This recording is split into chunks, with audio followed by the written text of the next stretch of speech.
Rebecca. À un moment, on s'est dit, on va s'enfuir maintenant qu'il part la semaine. 4e épisode. En fait, il faut se poser des questions très pratico-pratiques, quoi. Où est-ce qu'on va aller ? Donc, il nous faut un appartement. Il nous fallait un appartement à mon nom, donc j'étais majeure. Donc, voilà, c'était passé 18 ans, donc je pouvais avoir un appartement à mon nom. Ma mère a fait les démarches auprès de la mairie, etc.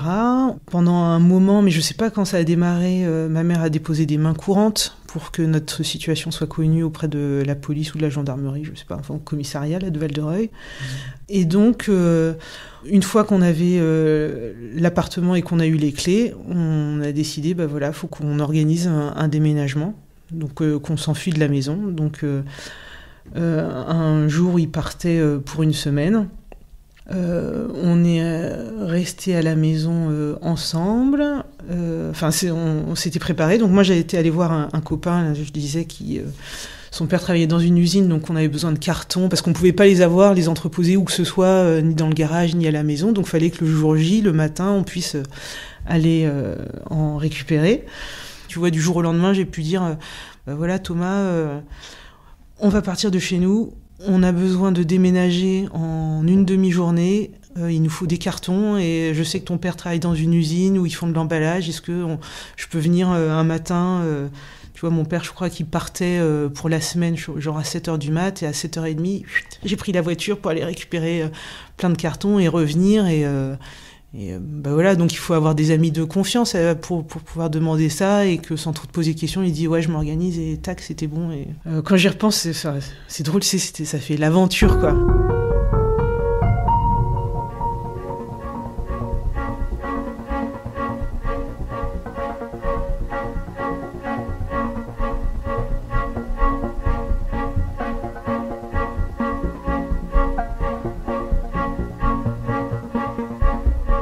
C'était la grande aventure. On avait une petite 205 à l'époque, noire, là, pour déménager tout ce bazar-là.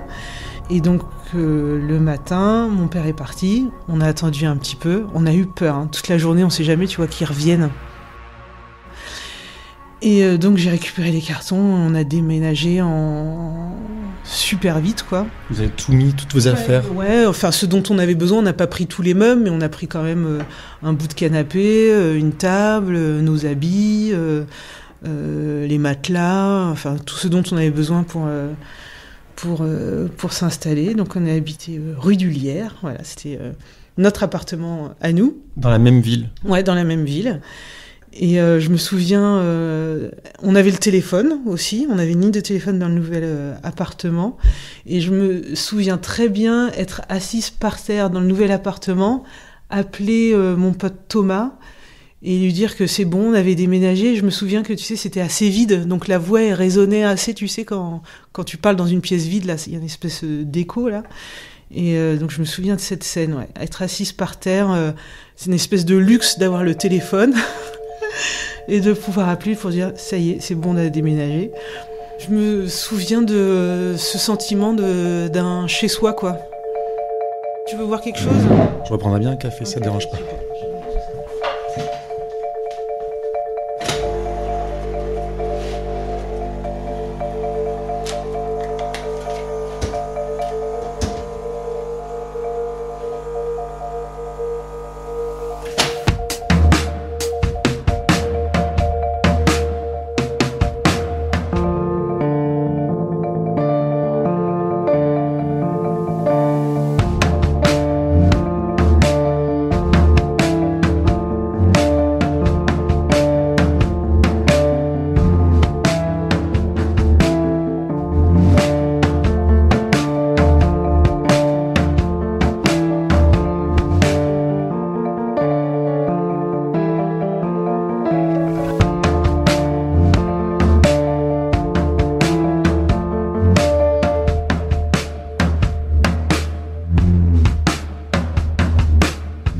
Il y a un petit rayon de soleil. Ouais.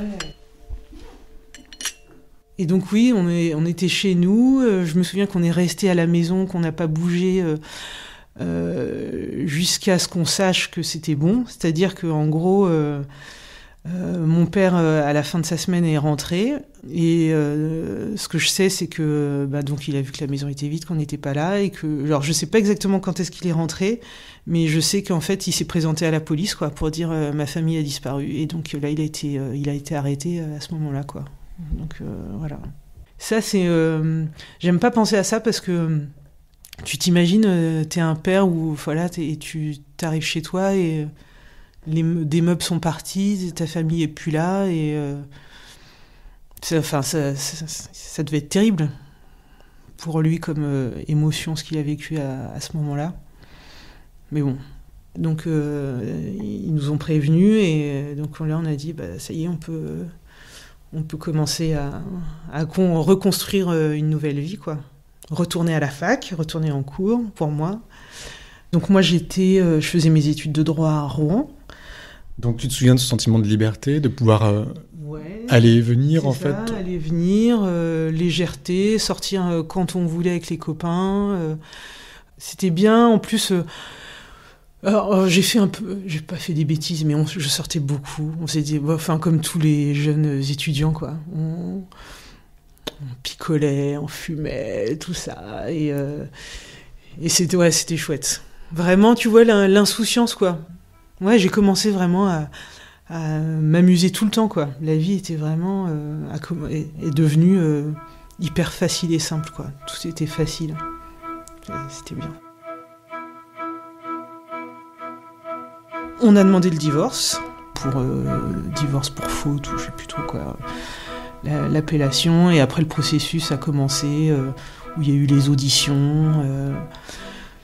Moi j'ai un super bon souvenir de cette audition. Alors c'était un moment difficile parce que tu dois raconter des choses, mais ça a rien à voir avec ce qui est là, parce que tu vois là on parle plus d'émotions, de choses comme ça, et là fallait juste être factuel, et je me souviens de la bienveillance du monsieur, du policier ou du gendarme, je sais pas, qui m'avait reçu, quoi. Tu vois, il avait pris le temps, je me souviens pas du tout ni de son visage ni de son nom, mais je me souviens à quel point il avait pris soin de moi, tu vois. Il avait été attentif à écouter, à accueillir la parole, à pouvoir rendre la chose la plus facile possible pour moi. Ça, c'est... je sais plus qui c'est, mais c'est finalement... Enfin, ça reste un bon souvenir, parce que tu vois, j'ai très, très peu eu d'occasion de parler de ces choses-là avec un inconnu. Et là, je voyais que ce monsieur-là avait fait des efforts et avait pris soin de moi et de ma parole, quoi. Donc c'était...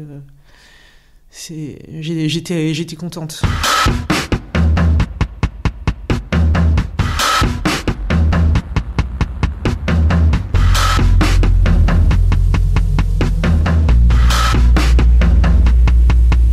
Et le procès, c'était le jour de ton anniversaire? Ouais, le deuxième jour, c'était le jour de mon anniversaire, le jour de mes 20 ans. Sacré cadeau, hein. Sacré.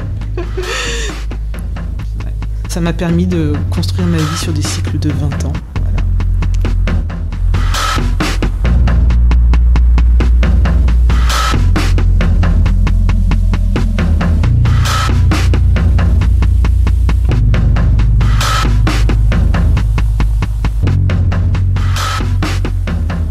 Je me souviens très bien du hall du tribunal, là. En fait, ouais, il y a quelques petites choses qui m'ont marqué sur ces 2 jours-là. Donc, c'était à Évreux. Un grand hall, tu sais, où les pas résonnent. C'est un peu les clichés, mais c'était vraiment le sentiment que ça me faisait. Un truc très grand.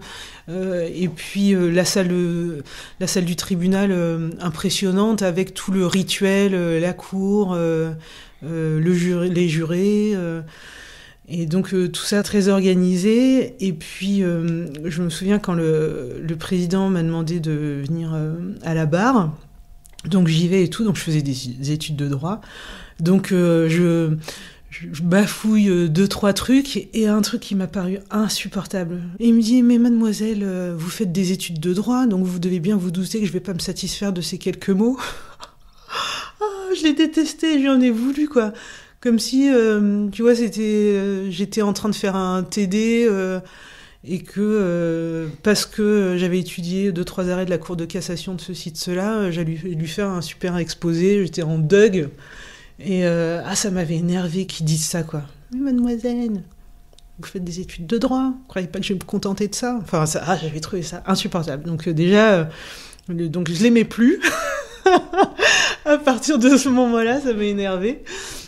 Et puis un autre truc, j'avais écrit à mon père en prison. Et je lui avais écrit une longue lettre où je lui expliquais que tout ce qu'il avait fait était grave, que je ne pouvais pas ni oublier, ni pardonner, mais que néanmoins il restait mon père et que je sentais que quelque part il restait quand même mon père. Donc tu vois, c'était une lettre un peu importante quoi, et intime. Et bon, j'avais oublié que évidemment tous les courriers sont lus, et donc je crois que c'est l'avocat général qui a lu ma lettre pendant le procès, et je me disais mais purée, ils auraient pu me prévenir quoi, tu vois, que je m'attende à ça, parce que tu vois les jurés c'est des inconnus que tu connais ni d'Ève ni d'Adam, enfin c'est un moment qui est extrêmement particulier, et je me disais purée, ouais, ils auraient pu me prévenir quoi, pas me demander mon avis, ça je comprends bien que dans cette lettre en plus je pense qu'il y avait des choses importantes, mais j'étais atterrée, tu vois.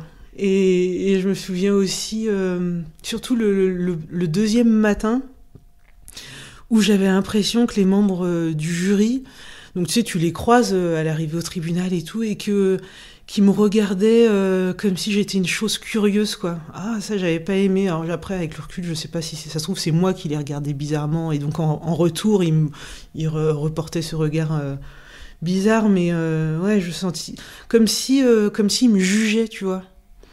Et ouais, il y avait quelque chose que j'avais pas aimé là-dedans. Tu sais, je pense que j'étais encore plus dans une bulle, quoi, où tu t'essayes, t'es présent à ce qui se passe, mais en même temps tu te protèges, parce que c'est vraiment pas facile, tu vois, c'est comme au moment où t'entends des choses à longueur de journée. Voilà, ton histoire, les questions qu'on te pose, les questions qui sont posées à ta famille, les remarques, etc., de ci, de là.